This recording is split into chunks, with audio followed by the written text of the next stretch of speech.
Personne n'est propriétaire de l'air.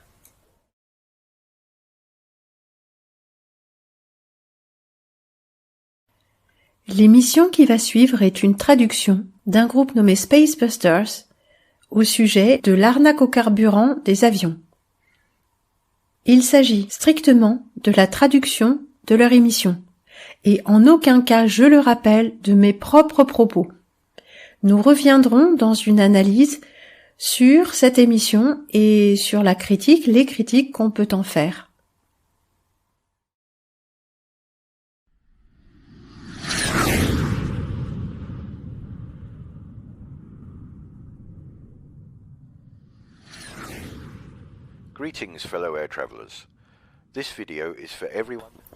Cette vidéo s'adresse à chaque personne qui a un jour ou l'autre acheté un billet d'avion.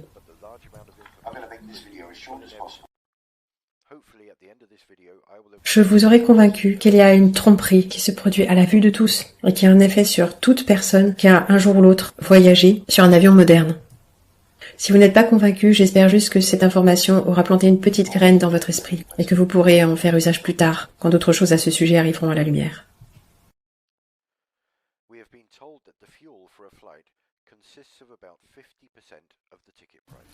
On nous a dit que le carburant pour un billet d'avion constitue à peu près la moitié, 50%, du prix du billet.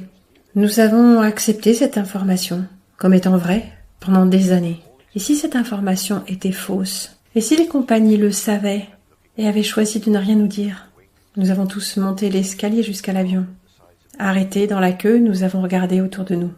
On regarde les ailes, on regarde les moteurs, et on s'émerveille de la taille de ces incroyables pièces de technologie moderne.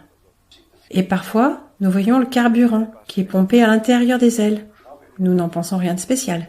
Mais qu'est-ce qui se passe lorsque nous faisons appel à notre bon sens et que nous regardons les choses sous un autre angle? L'Airbus A380 est une véritable merveille d'ingénierie. Du point de vue de la capacité, cet avion peut presque accueillir 900 passagers. Un car ordinaire accueille environ 50 passagers. Donc l'A380 peut prendre environ 18 fois la contenance d'un car. Ça fait beaucoup de gens. Selon leurs propres spécifications, l'A380 peut charger 323 525 litres ou 85 471 gallons US de carburant dans les réservoirs des ailes, ce qui nous fait en gros 260 tonnes métriques, soit 130 tonnes dans chaque aile de carburant, dans chaque aile. Alors considérons ça un instant parce que c'est vraiment très, très lourd. Ce serait la même chose que 16 bus londoniens à Impérial sur chaque aile. Ou pour le dire d'une autre façon, un troupeau de 22 éléphants adultes sur chaque aile. Qu'est-ce que vous en dites? C'est incroyable, n'est-ce pas? Mais vous pouvez lire cette information dans les spécifications de l'Airbus A380. Et vérifiez par vous-même. La plupart d'entre nous ont vu un avion en train d'être ravitaillé en carburant. Ils connectent un ou deux tuyaux sous les ailes. Ils le raccordent à une pompe à bord qui pompe le carburant à partir de réservoirs souterrains. Ça prend environ 45 minutes pour un chargement complet. Nous ne voyons jamais la quantité qui est pompée à l'intérieur parce que les réservoirs ne sont pas visibles. Rendons-les visibles. Il faudrait 16 de ces camions-citernes de 20 000 litres pour remplir la 380. Et où va tout ce carburant? Eh ben, dans les ailes, t'as dit? D'accord. Eh ben, jetons un coup d'œil aux ailes. Et vous me direz où vous pensez que tout ça va. Ceci est l'aile d'un A380. Énorme. Mettons un camion-citerne à côté. Et un autre. Et un autre. Et encore un autre. Et 4 de plus, seulement pour cette aile. Et 8 de plus pour l'autre aile. Est-ce que vous voyez ce que je veux dire? Maintenant, jetons un coup d'œil aux ailes de ces avions. Voici un nouveau modèle en train de décoller d'une façon spectaculaire. Observez l'épaisseur des ailes. Combien de camions-citernes pourriez-vous caser dans ces ailes? Jetons un coup d'œil aux capacités de remplissage. Pour faire le plein de l'A380, ça prend à peu près 45 minutes. Pour remplir une piscine olympique, ça prend 4 jours. Cela fait 2,5 millions de litres d'eau. La capacité d'un A380 constitue à peu près 8% du volume. 8% de 96 heures, c'est 7,6 heures. Ça fait un peu plus long que 45 minutes. Donc peut-être que l'équipement de remplissage est plus rapide pour un avion que pour une piscine. Regardons. Ça, c'est le remplissage d'une piscine. Et ça, c'est le remplissage d'un avion. Pour faire le plein d'un réservoir d'un A380, en 45 minutes, il faudrait avoir une pompe et un tuyau qui pourraient pomper 7189 litres par minute. 7189 litres de carburant par minute. Jetons un coup d'œil à quelque chose qui pompe du liquide à peu près la moitié de cette vitesse. Maintenant l'avion. Maintenant le tuyau d'incendie. Est-ce que vous ne pensez pas que remplir cette aile avec cette pression-là risquerait de percer un trou jusqu'au plafond? C'est juste de l'aluminium. Bien, jusque-là, nous n'avons pas la place pour tout ce carburant. Un poids incroyable de carburant et une procédure de remplissage qui n'a absolument aucun sens. Quoi qu'il en soit, il est temps de regarder comment on peut bouger avec de grandes quantités de liquide. La taille d'un réservoir d'une grosse voiture est d'à peu près 70 litres. Est-ce que vous ne souhaitez pas de temps en temps que votre réservoir soit plus gros pour avoir à faire le plein un peu moins souvent? Il y a des raisons. La première raison, le poids réduirait drastiquement la performance du véhicule. Et 2, la quantité de carburant qui ballotterait dans le réservoir interférerait sérieusement avec la conduite dans les virages. Mais ça n'a pas l'air d'être le cas dans les avions qui utilisent de grandes quantités de carburant. Mais regardons ce qui se passe avec de grandes quantités de liquide. Maintenant, regardons quelques atterrissages et essayons de nous imaginer des centaines de tonnes de fuel qui ballottent dans les ailes. Je pense que vous commencez à comprendre l'essentiel de ce que j'essaie de vous dire. C'est ridicule de penser que ces avions décollent, volent, atterrissent, manœuvrent avec de grandes quantités de liquide qui bougent dans toutes les directions. La vidéo suivante provient de l'armée de l'air US et montre le remplissage et l'arrimage de grandes poches, de grands réservoirs souples utilisés pour le ravitaillement en vol. Gardez présent l'esprit que ces 3 réservoirs font seulement 9000 gallons US. C'est moins d'un dixième de tout le carburant nécessaire pour remplir un A380. Regardez le nombre de sangles pour empêcher le ballottement. Et pourtant, ces 9000 gallons prennent une bonne partie de la place à bord de cet avion cargo. Et comment diable pourriez-vous mettre 10 fois plus dans un A380? Est-ce que ça a du sens pour vous? Passons maintenant au turboréacteur. Plutôt que d'expliquer ça moi-même, je vais laisser cette courte vidéo le faire pour moi. Observez qu'à la fin, ils disent effectivement que le flux secondaire, qui est uniquement de l'air comprimé, est le contributeur principal. Hey, my atoms are shaking. Strange. It sounds far. Powered aircraft. A leap into the unknown. What on earth is a leap? Ready, we're going in. Someone please tell me what just happened? Sure. The engine makes a plane move forward. Thrust is produced by air being pulled in by the fan blades. Then this air is ejected at greater speed through the exhaust, creating the required pushing force. This is a principle of Newton's law. For every action, there is an equal and opposite reaction. So how is this possible? General Souls, come with me to the bypass. Extreme sport freaks, with me, we'll hit the compressors, combustor, and turbines.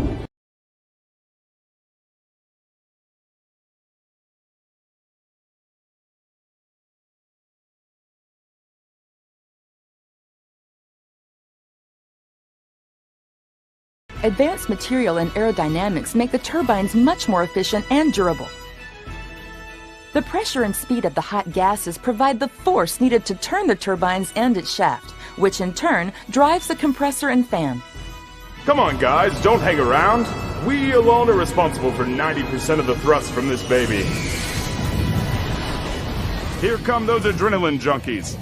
We provided the energy to drive the engine, and they provided most of the thrust to make the aircraft move forward.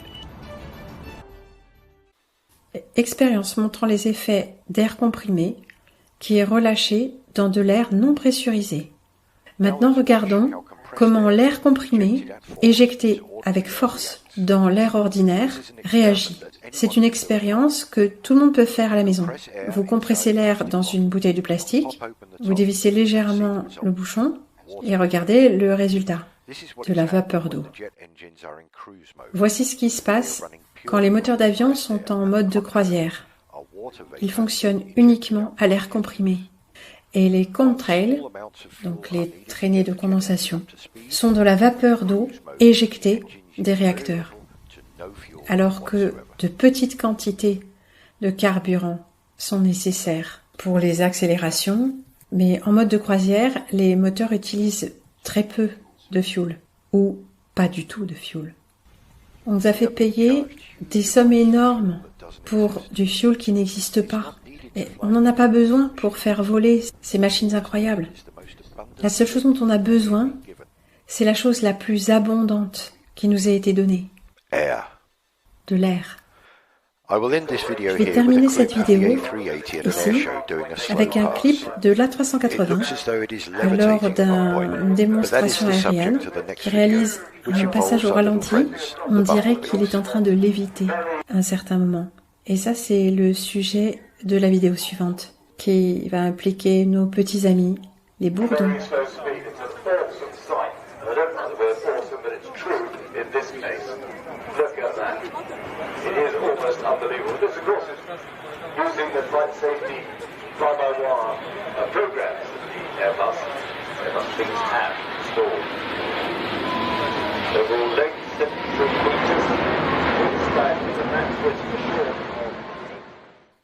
Personne n'est propriétaire de l'air.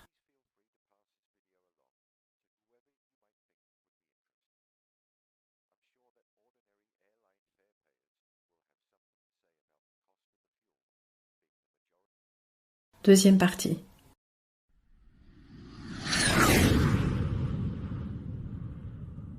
La légende des deux Victor. Dans la première partie, un plein, 18 camions-citernes. Nous avons jeté un œil aux quantités ridicules de carburant supposément pompées dans ces avions et la possibilité que la technologie utilisée soit bien au-delà de ce qu'ils nous disent. Pour ceux qui ont manifestement mal compris la première partie, j'ai besoin de clarifier. Les compagnies aériennes affirment que ce fuel, ce carburant, constitue 50% du prix du billet. Je ne dis pas que ce carburant n'est pas utilisé. Ce que je dis, c'est que c'est une fraction de ce que nous payons et une petite part de la technologie de vol. Comme il a été dit dans la première partie, nous avons les fabricants des moteurs eux-mêmes qui nous disent que 90% de la poussée provient des moteurs secondaires à air comprimé et pas de la chambre de combustion. C'est pas moi qui le dis, ce sont les gens qui conçoivent et fabriquent ces moteurs d'avion.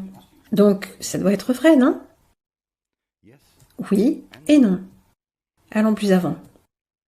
Pour donner du sens à tout ceci, nous devons considérer l'idée de l'éther. L'éther était un élément totalement accepté dans le passé. Avant qu'Einstein et sa femme concoctent la théorie de la relativité très largement acclamée, tout le monde, et particulièrement les scientifiques, connaissaient l'existence de l'éther. Mais Einstein a assassiné l'éther, et tout le monde a suivi. Les technologies ancestrales utilisaient dans la conception de leurs engins et de leurs moteurs l'éther, les propriétés de l'éther. Ça, c'est ce qu'ils ne nous disent pas. La technologie de l'énergie éthérique est une menace directe pour les industries du carburant fossile qui contrôlent les économies du monde aujourd'hui. les propriétés de l'éther. Ça, c'est ce qu'ils ne nous disent pas. De le faire volerait dans les plumes de toute la pensée scientifique contemporaine. Il serait obligé de reconnaître l'existence de cet élément immensément important. J'ai dit à la fin de la première partie que je ferai référence à nos petits amis les Bourdons. Mais pour ce faire, je dois tout d'abord vous parler de Victor et Victor. Si vous regardez la page consacrée à Victor Schauberger, croyez-le ou non, vous allez vous rendre compte qu'il manque une information extrêmement importante. Cet homme était un maître dans l'art de décoder le secret de la nature, un écrivain prolifique, très en avance sur son temps. Et pourtant, les scientifiques du courant dominant ont choisi d'ignorer son travail et l'ont taxé de fou. Rien que ça devrait déclencher toutes les alarmes. Cet homme a dédié toute sa vie à l'étude de la nature. Et il a approfondi des choses extrêmement fascinantes. La lévitation, la propulsion par l'éther et une technologie de l'implosion, pour nommer juste certaines d'entre elles. Commençons avec la technologie de l'implosion, pour montrer qu'il n'a pas fantasmé tout ça. Comme vous allez voir dans ce petit clip, le gaz qu'elle tient suffirait normalement pour percer un grand trou dans sa main. Mais ce n'est pas ce qui se passe, parce qu'il implose plutôt que d'exploser. La force va à l'intérieur plutôt qu'à l'extérieur. Technologie de l'implosion. In 3, 2, 1. Vous pouvez juger par le bruit de l'implosion qu'il y a eu beaucoup d'énergie créée, suffisamment pour la blesser sérieusement. Mais à part être légèrement secouée, elle a l'air d'aller bien. L'essentiel du travail de Victor était à propos de l'eau, mais il a postulé et démontré que cette technologie fonctionne aussi bien dans d'autres médiums, comme l'air ou l'éther. L'air est notre médium, l'eau est le médium des poissons. Mais les deux sont intrinsèquement liés, parce que les deux médiums se comportent de la même façon quand ils sont soumis à une contrainte. Ces motifs et leurs propriétés sont utilisés par la nature, dans l'environnement, dans les arbres, les graines, les fleurs, chez les animaux. D'une façon générale, toute la nature se conforme à ces règles, et Victor l'a montré.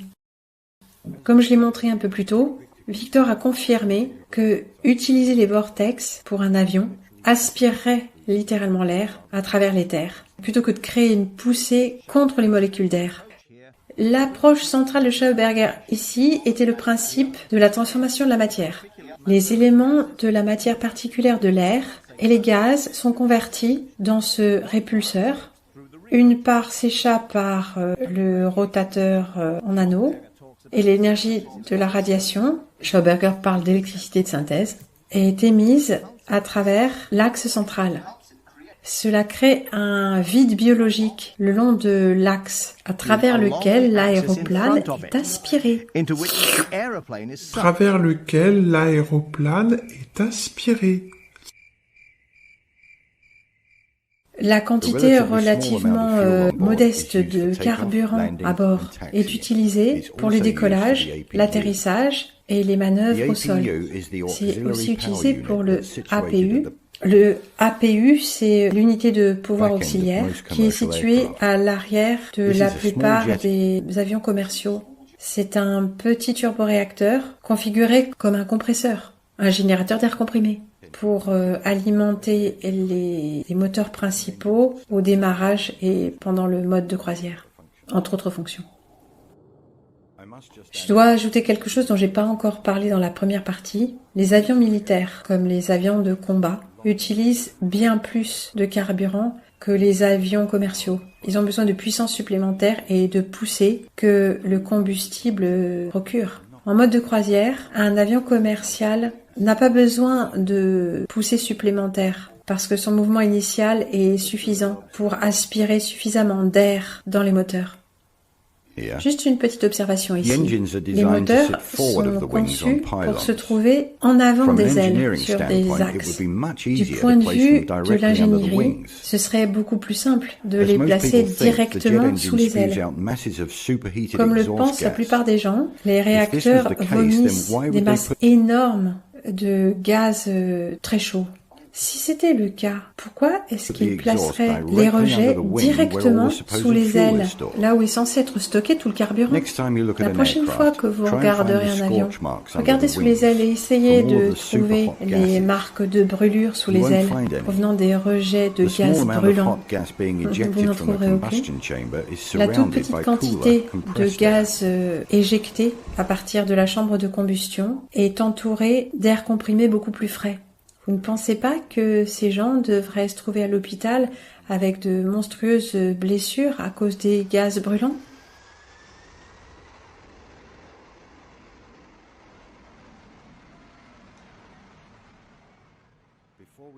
Avant de quitter Victor numéro 1, jetons un coup d'œil à ces principes de vortex au travail, en temps réel. Si vous pensez que ces principes sont juste des théories, alors regardez bien ça. Tout comme les moteurs d'avion, la racine de Garuda San Giovanni se propulse en utilisant le médium autour d'elle. Dans ce cas, de l'eau. Comme les turboréacteurs, la racine de Garuda San Giovanni a besoin d'une petite poussée pour démarrer, mais ensuite elle se propulse indéfiniment en utilisant le médium autour d'elle, dans ce cas, de l'eau. Et malgré la force descendante de ce filet d'eau, la racine se déplace, même verticalement, exactement de la même façon que le réacteur à travers le médium de l'éther. Il y aura encore beaucoup à dire au sujet des vortex de Schauberger, au sujet de la façon dont les fabricants d'avions utilisent des forces naturelles comme assistance de vol. Regardez par vous-même le travail de Victor Schauberger et vous ferez les liens. Passons au Victor numéro 2. Victor Grebennikov est moins connu que Schauberger, mais ses recherches et ses expérimentations sont aussi étendues et importantes. Elles s'inspirent également de la nature. C'est un homme qui s'appelle Grebennikov, de Russie. Grebennikov était une sorte de scientifique non conventionnel. Il était entomologiste. Il a beaucoup travaillé avec les scarabées. Il aimait beaucoup aller aux confins de la Russie, dans tous les arrière-pays, et camper dehors l'été pour étudier son sujet favori.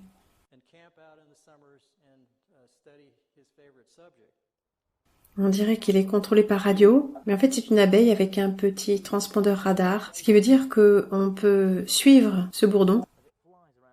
Ce petit bonhomme peut transporter 90% du poids de son corps en pollen, et ça n'affecte pas son vol. Tout d'abord, les abeilles volent beaucoup plus vite que ce qu'on avait pensé. 30 000 par heure, c'est incroyable, même chargées à plein.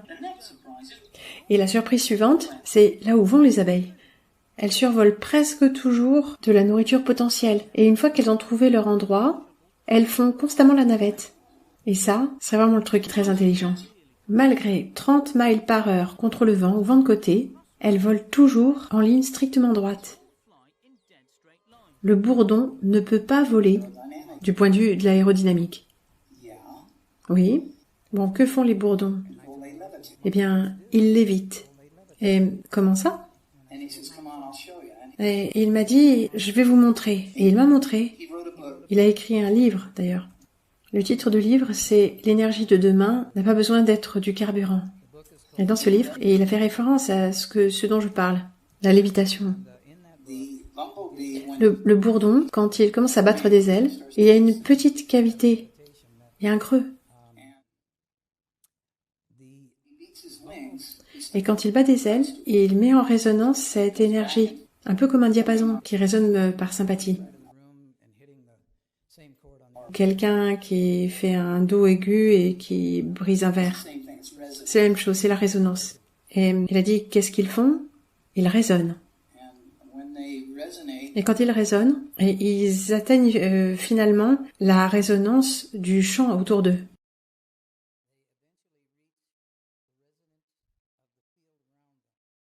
Il m'a expliqué que la Terre était bien sûr en train de tourner, mais elle opérait sur une fréquence de 8,5 Hz par seconde. Et une fois que le bourdon atteint cette résonance, il devient un agent libre et il crée une bulle magnétique autour de lui. Et il peut aller où il veut. J'ai dit, mais ça se trouve dans aucun livre de science. Et il a dit, bah oui, je sais. Mais pourtant, c'est ce qui se passe. Ils l'ont découvert un jour et ils l'ont dit. Mais nous avons une façon conventionnelle de faire les choses et qui est diamétralement opposée. La chose importante ici, c'est les abeilles. Comme vous avez entendu, le bourdon ne devrait pas être capable de voler. Ses ailes sont beaucoup trop petites pour élever son gros corps du sol. En fait, c'est une énigme même pour les scientifiques conventionnels. Il se déplace en ligne parfaitement droite, sur des longues distances, sans aucune déviation, même avec de très forts vents de travers. À cause des fréquences de résonance produites par la vibration de leurs ailes, ils créent une bulle dans l'éther qui les protège de toute interférence extérieure. Donc la lévitation par les ondes sonores est un véritable effet. Vous voulez plus de preuves ?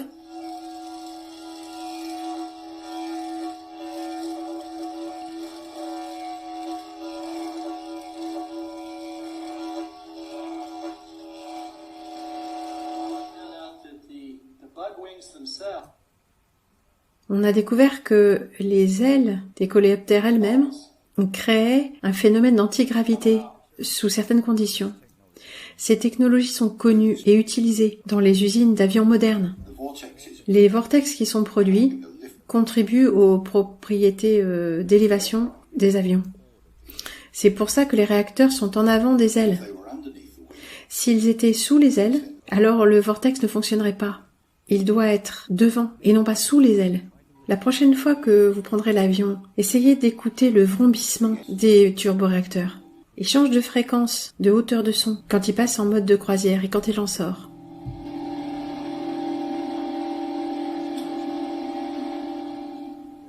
Bon, c'est juste une pure spéculation ici, mais il y a des grandes cavités dans les ailes, qui sont lestées avec de l'air comprimé et pas des liquides, au fait. Et les turboréacteurs produisent un vrombissement distinct, exactement comme les abeilles.